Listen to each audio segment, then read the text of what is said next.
everybody, hope you're well. This video is all about this monster. I want your clothes, your boots and your motorcycle. Well, it's certainly different, isn't it? This is the Jansno X70. And there's been a few of these around, but they haven't been UK legal. This one is a UK legal bike, so it doesn't have a throttle. It's a 250 watt motor and it's restricted to the 25k mile an hour. So it's legal in the UK. Massive 2 batteries, and it's supposed on the information it can do it to about 100 miles, but that's probably in the lowest setting with a light person on flat ground. So you're probably looking about 60 miles, but there's certainly lots of power in those batteries. Let's have a closer look and at some of the stats.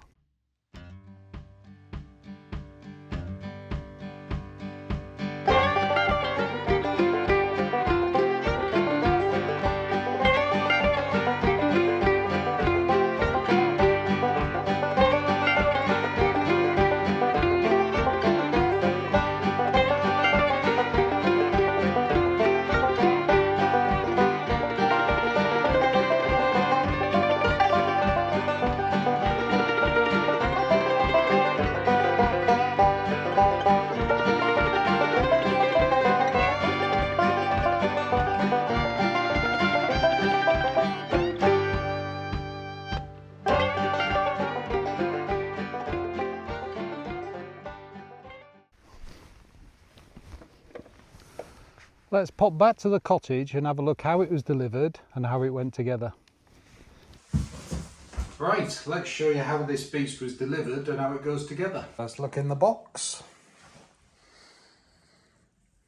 All looks okay.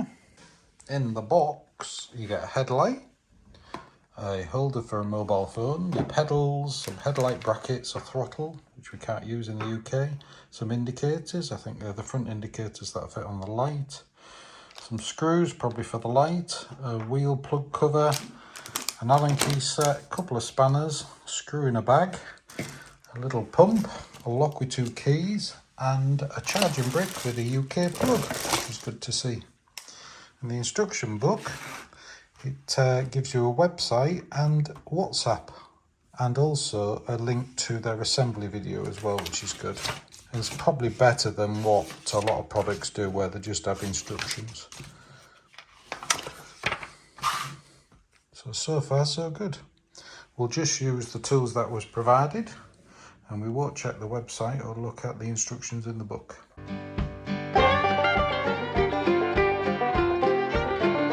Well, it's well packaged. It's quite a heavy bike, so I had to cut the side off the box to get into it, and it just looks like it's handlebars on, headlight, front wheel, front mudguard, pedals.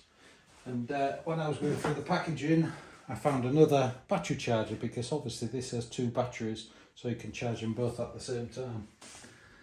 Got the packaging off, and I can't see any marks or scratches. Yeah, the assembly, for some reason the mudguard isn't screwed into the bolts in the frame. Don't know why that's the case. Handlebars on, headlight, and front mudguard and wheel. Oh, and pedals. So for some reason the back mudguard's on, apart from these screws, and the screws are already in the frame, but we just haven't been put into the mudguard stays. So the headlight has these brackets which screw into the side there, and the indicators go on there, and there's a clamp that goes around the top of the fork legs as well. And the indicators fit on the headlight brackets, and to fasten it on the headlight, these go in here and clamp around the fork legs. I think fitting these to the forks before you put the headlight on is the best way forward. As I put the headlight on these and then tried to fit it, I couldn't get my hand in. There are colour coordinated wires for the headlight and for each of the indicators. You just have to make sure you get the indicators the right way around. Mudguard's an easy fit. It's got the bolt already in the front forks. Front wheel fitting. Spindle comes separate. You just need to make sure you get the disc and the pads equally, and take all the fittings off one side and slide it through. And the final thing to do is to put the pedals on, and these are marked left and right, and it does show you the direction of travel as it does on the crank arms. So there we have it, it all went together pretty well. It comes with 4 keys, and I'm pleased to say it comes with these tabs as well, so if you lose the keys you can get replacement ones. So there's 2 to remove this tank, sorry, battery, that looks like a tank, and 2 to remove that one. And just literally the different keys for each one. Put it in, turn it, and it slides off. And likewise with this one down here, turn it, unlock it, and it slides off. Slide it back on, lock it back into place. You don't need to use these keys to actually run it. I think there was a different version of this, maybe the American version, where you have to put the key in and use it. When you switch it on, there's a code you put in here, which is 000 to start with, and you can change that. So these are detachable, you can charge them in the house, and it's good to see they come with 2 battery chargers, or the sockets are on the side, you can keep them on the bike and charge it while it's on the bike as well. But it does make the bike a hell of a lot lighter if you take the batteries out.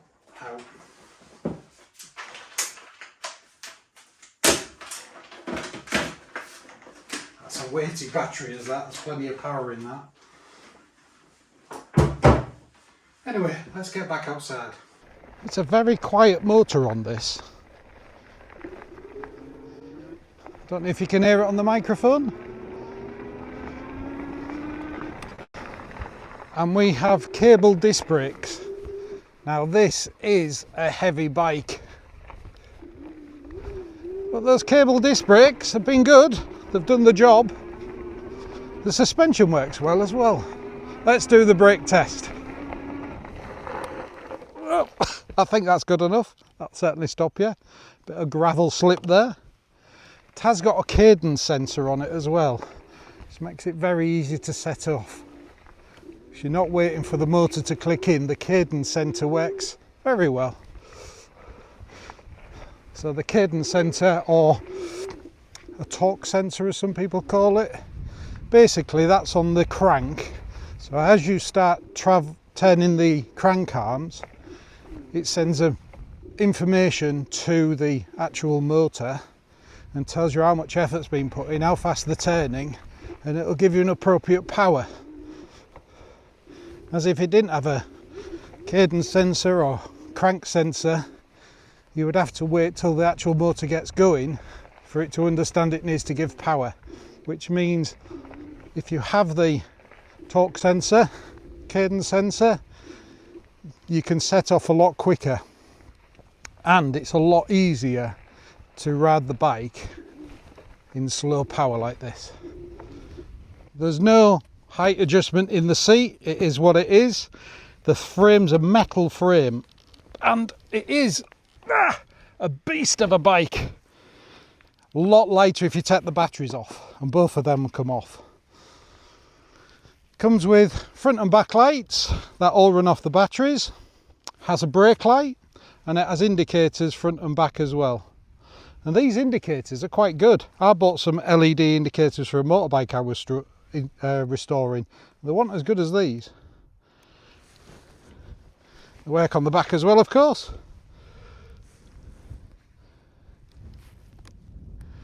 And it does have a horn on it, and a decent sounding horn as well. That's loud enough, isn't it?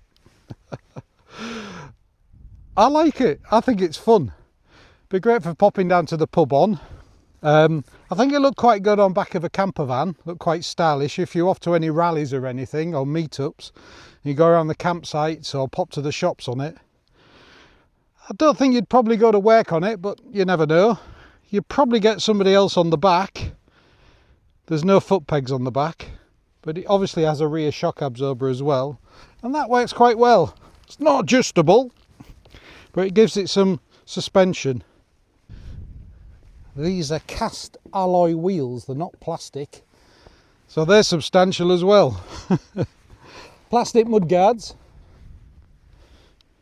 and these 20-inch, I think they are, tyres by 4-inch, and running those at about 30 psi. The front forks are not lockable, but they're quite good quality. Probably better than some I've used recently. They're a decent size, they're a decent thickness. The display's nice and straightforward, up and down the power settings. And if you want to turn the lights on, you press and hold the power button. And if you want to turn it off, you press and hold it again. On and off button there. These are your indicators. That's your horn. Does everything you'd expect it to do, and you can go into various memories. I think it is possible to unlock the motor on this, which is obviously not legal in the UK, and I'm not going to demonstrate that, but I'm sure if you was to search on YouTube, somebody would show you how to do it. Black and white display does everything you need it to, and I think with these displays, when you first get the bike, you go, oh, how many miles have I done, what's it working, how's it doing this, that and the other. Then after a bit you just forget about them. But this one actually just shows you the voltage and the percentage of battery you've got left as well. And it dims when it's on a night when you put the lights on as well. Now with this being a heavy bike, if you press and hold the minus, it gives you walk assist. And that will only do that up to about 3-4 miles an hour. But it is a heavy bike, so if you're pushing this up a hill or something, it does give that walk assist. Just wondering if you can hear that motor.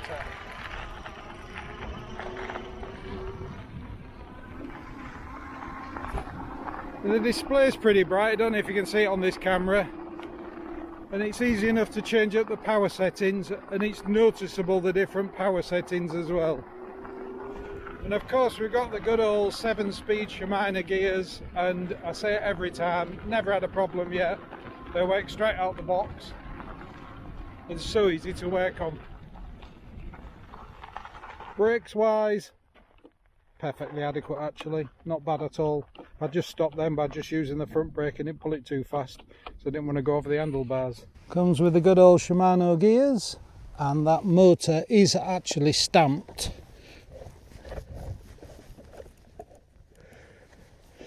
That motor is actually stamped there with 250 watts on. It's got a CE mark on the motor, and also on here as well. Palm grips on the handlebars, brake levers are good quality.